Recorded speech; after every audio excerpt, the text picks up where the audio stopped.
Markelle Fultz, drafted first overall by the 76ers. The first pick was originally going to go to the Celtics, but a trade made the week before brought it to Philadelphia, and now the world is going to get to see a new Big Three compete for a championship. Will this be enough to bring the 76ers their first title since Dr. J and Moses Malone won it in 1983?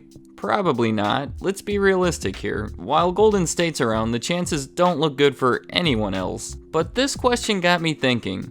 How often does the number one draft pick win a championship with the team that drafted them? Due to the nature of the draft, the pick tends to go to poor performing teams, so that would suggest it would probably be an uphill battle to raise that team to a championship level. But after all, it is the number one pick. Although not always the case, it's theoretically the best player available that year. It's an interesting question, and what I uncovered during the research was a little unexpected. Of the first draft picks in the past 20 years, there's only been one case where the number one selection won a championship with that team. Well, technically two. It was the number one pick from two different years playing alongside each other. Anyone know what I'm talking about? I'm sure you do. It was last year, LeBron James and Kyrie Irving. The first picks of 2011 and 2003, which isn't exactly what I envisioned when I first asked the question. I pictured a struggling team that was fortunate enough to draft an amazing player that lifted the team to the highest level. But it didn't happen this way, not even for LeBron James. What did end up happening is soon after he joined the team, they improved enough to stop getting any great draft picks, but couldn't quite reach that championship level, which is really one of the worst situations for a team. He left the team, allowed them to fail during the season and win 3 first picks: Kyrie Irving, Anthony Bennett, and Andrew Wiggins. Kyrie turned out to be amazing, Bennett not as much, and Wiggins was used to obtain Kevin Love. LeBron returns, and now Cleveland has a powerful Big Three assembled under strange circumstances. In 2016, they won the championship, and LeBron and Kyrie became the only two number one draft picks to win a championship with the team that drafted them in the last 20 years. Looking back 10 more years, it's the exact situation. It happened one time during this period and was two number one picks on the same team winning a title alongside each other. Can you think of what this one might be? I'll give you a second. It was the number one picks of 1997 and 1987. Any guesses yet? The championship was in 1999 and in 2003. It was the Spurs, and I hope you have it by now. It was Tim Duncan and David Robinson, the Twin Towers. Two of the best big men to ever play the game. It's no surprise they were drafted first and have multiple championships. But what is surprising is that they did it together. I mean, David Robinson was amazing, right? He was second in MVP voting in 94, won it in 95, and was second again in 96. And the Spurs would win 50 to 60 games a season around this time. So how did such a successful team win the number one draft pick? The answer is simple. In the 1996-1997 season, Robinson played 6 games. He was injured. Big-time contributor Sam Elliott was injured as well. It was a disaster of a season, 20 wins. It was so bad that some believe the losses were intentional. It makes sense. Without Robinson, they weren't going to make anything of the season anyway, so with Tim Duncan entering the league the following year, why not make the record bad enough so you'll have a decent chance at getting him? Decide for yourself if this is true or not, but either way, the Spurs got the number one pick, and they got Tim Duncan. Again, strange circumstances surrounding this one. The Spurs were already a contender, and with the addition of Duncan, the championship was just a matter of time. It only took a couple years, and then they repeated it a few years later. I can see how important Duncan was to the team just by the fact that he was the Finals MVP over Robinson both times. We've now looked back 30 years and have only seen 2 cases of what we're looking for, and neither of those cases were anywhere near the scenario I wanted to see. They were both unusual circumstances, to say the least, so it's safe to say that this isn't a common occurrence in recent times, but I'm going to go back another 10 years to see if I could find that great number one pick that raises the team from nothing to a championship. In this 10-year period, there's actually 3 occasions.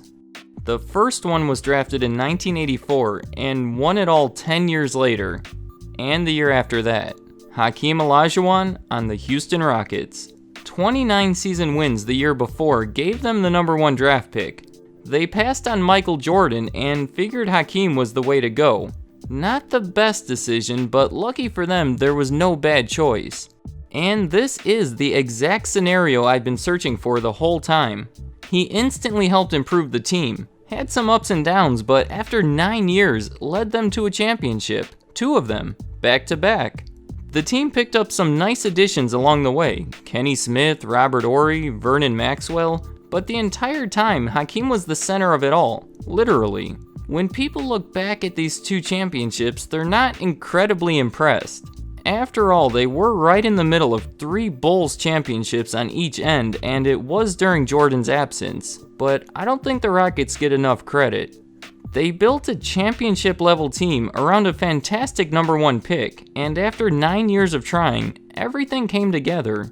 It's a story you would expect to see from all the championship teams, but it's the only time it's ever happened under my very specific guidelines. Have you been thinking about what the other 2 might be? They both involve the Lakers. The next one we're going to look at was James Worthy, the number 1 pick of the 1982 draft. Again, we have to ask ourselves the question, how did such a good team get the number 1 pick? And the Lakers were good. It wasn't like the Rockets or Spurs or Cavaliers where they struggled the year before. In fact, the NBA champions going into this draft were the Lakers. The reigning champs had the number 1 pick. They acquired the pick from a team a few years earlier. The Lakers gave up Don Ford and their 1980 first-round pick, which ended up being Chad Kinch, and they received a player named Butch Lee and the 1982 first-round pick, which ended up being the first pick and ended up being James Worthy. As you can probably tell, I'm not familiar with those other players, but I'm guessing the Lakers came out on top in this trade. So the Lakers were champions already. They had Magic and Kareem, and now they added Worthy. So no huge surprise when they took home the title in 85, 87, and 88. And again, we can see Worthy's importance through the fact that in 1988, he was the finals MVP.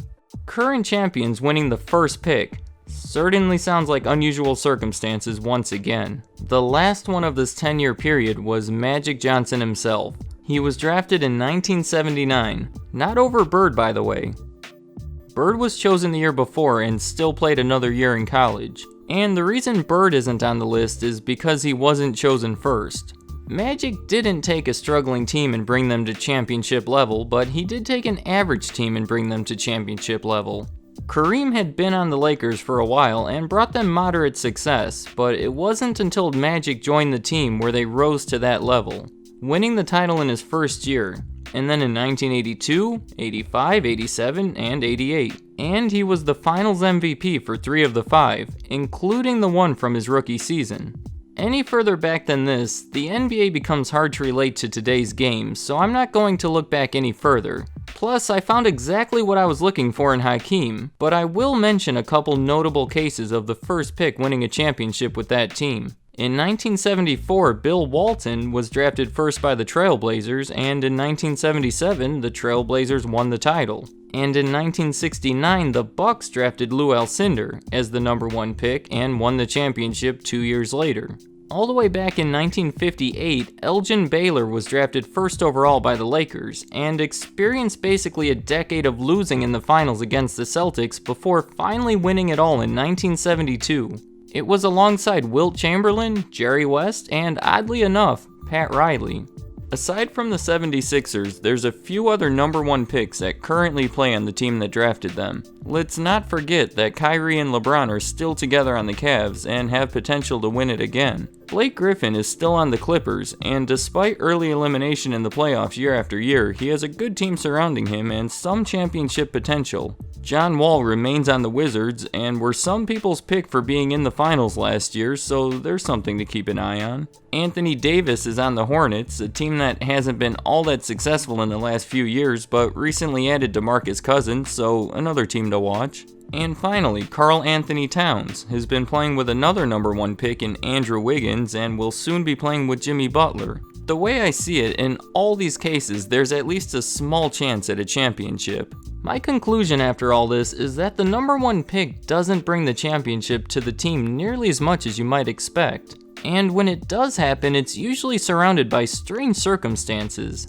Arguably the best player in the world, leaving for 4 years and returning. A team dropping nearly 40 wins in a single season just to recover the next. The reigning champions getting to select first in the draft. But every so often, there's a Magic or Hakeem that becomes the face of the team and brings them the championship.